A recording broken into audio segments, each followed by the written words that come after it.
Welcome, folks. Today, let's dive into the story of a real-life giant, a hero from the past, known as Grutte Pier.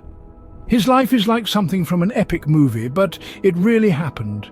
We're going back to the 1400s, to a place called Frisia in the Netherlands, to begin our story, Pier Donia wasn't always a legend. He was born around 1480 in a small village called Kimswerd. Frisia, back then, was a quiet place, full of farms and hard-working folks. Pier was one of them, living a simple life working on his farm under the big open skies. But Pier wasn't like other farmers. He was huge. Stories say he was over 7 feet tall. That's like the height of a basketball hoop. Not just tall, Pier was strong. Really strong. He could handle the heavy farm work like it was nothing. People around started calling him Grutte, which means big in Frisian. Life was peaceful for Pier. He loved his land and his family. He worked hard every day, growing crops and raising animals. It was a good life, the kind where every day ends with a feeling of a job well done. Pier didn't know it yet, but his life was about to change big time. Frisians like Pier were proud of their freedom. They had their own rules, their own way of doing things. Pier grew up with these values, believing in the importance of being free and living on his own terms. Little did he know these beliefs would soon shape his destiny. Our story picks up in the early 1500s. Pier's life on his farm was calm and steady, but everything changed one fateful day. It was 1515, and Frisia was caught in the crossfire of powerful rulers fighting for control. That year, Pier's world turned upside down. A group of mercenaries, soldiers for hire, stormed Pier's farm. They were like a storm, leaving destruction in their wake. Pier's farm, his hard work, his life's love, all were destroyed. But the worst was yet to come. They took the life of his wife, the love of his life. This loss hit Pier like a thunderbolt. Imagine the pain, the anger. For Pier, it was unbearable. The gentle giant everyone knew was no more.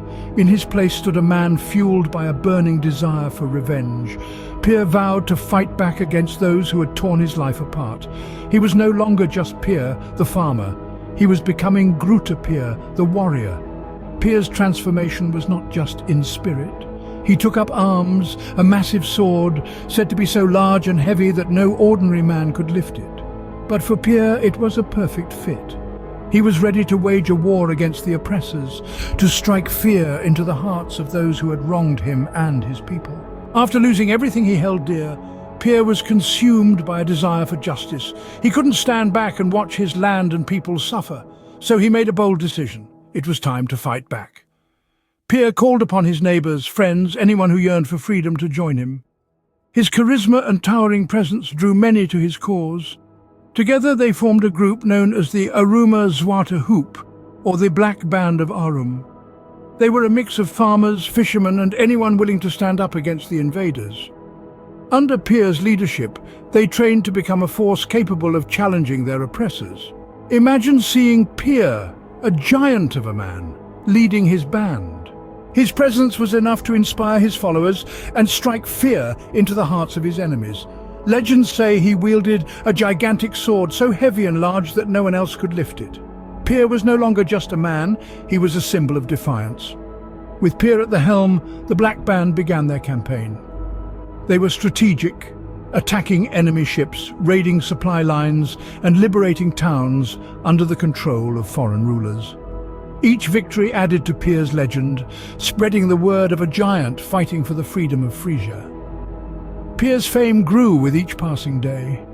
To his people, he was a hero, fighting for their rights and freedom. To his enemies, he was a fearsome adversary, unpredictable and relentless.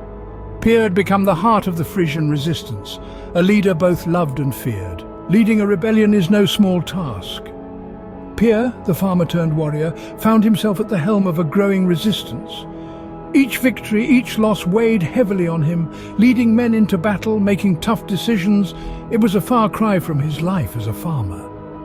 The responsibility was immense, and it began to take its toll.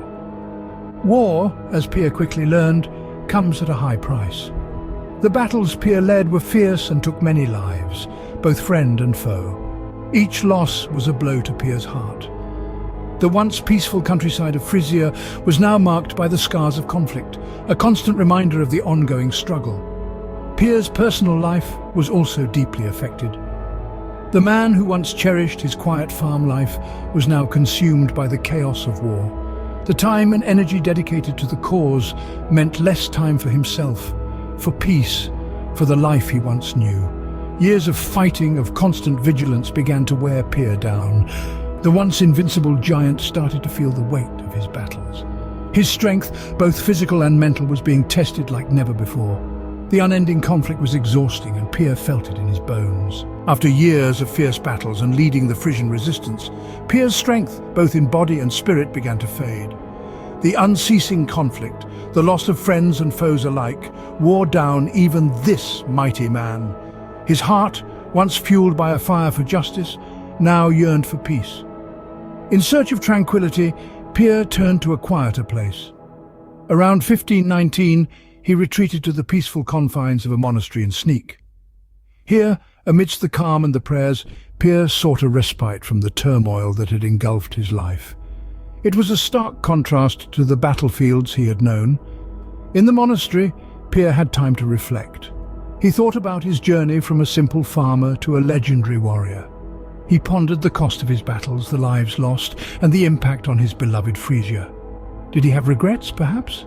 But his desire for his people's freedom never wavered. In the year 1520, within the monastery's quiet walls, Pier Donia, Grutte Pier, breathed his last. The exact cause of his death remains a mystery, shrouded in the mists of time. Was it illness, a wound from battle, or simply the weariness of a long-fought war? We may never know. With Pier's passing, an era came to an end, but his legacy lived on. Grutte Pier, the giant of Frisia, became a symbol of resistance, a hero of folklore. His enormous sword, displayed in the Fries Museum, is a testament to his strength and the battles he fought.